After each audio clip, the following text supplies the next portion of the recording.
Today is Wednesday in the first week of Ordinary Time. It's also the feast day of St. Hilary, a doctor of the church, meaning that among the early leaders, among the early bishops, there are some that are designated especially as having helped to find the right words to be able to express our faith.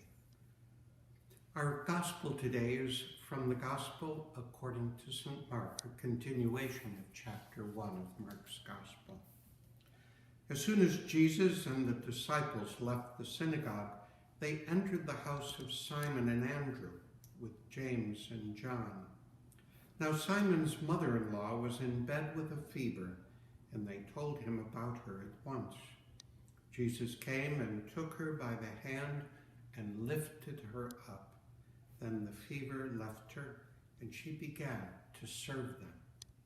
That evening at sundown, they brought to Jesus all who were sick or possessed with demons, and the whole city was gathered around his door. And he cured many who were sick with various diseases and cast out many demons. And he would not permit the demons to speak because they knew him.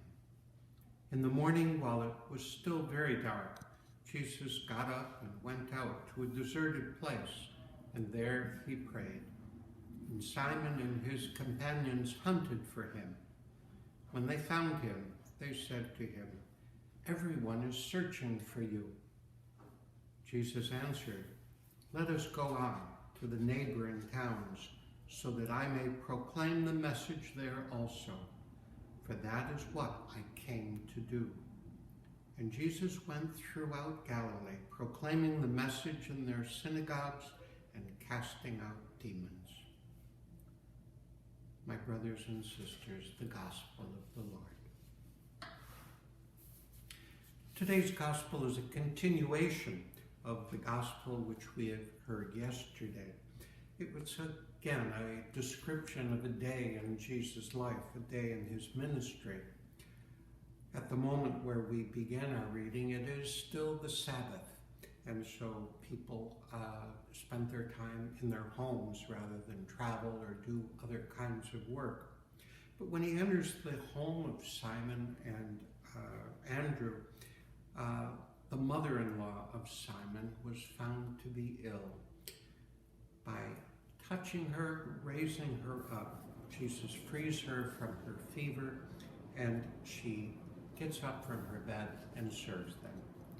Now it seems odd perhaps to our contemporary eyes to see a woman who was sick immediately getting up and serving Jesus, but if we look at it from another perspective, what Jesus does is enable her to take her position of honor within the household, to be able to welcome her guests, to be able to serve them.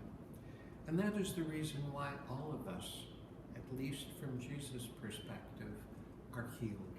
It is in order to be of service to others. So today, as we hear this gospel reading, let us recognize in Jesus the one who frees us in order to be able to be of more service to those around us and be able to work together for the common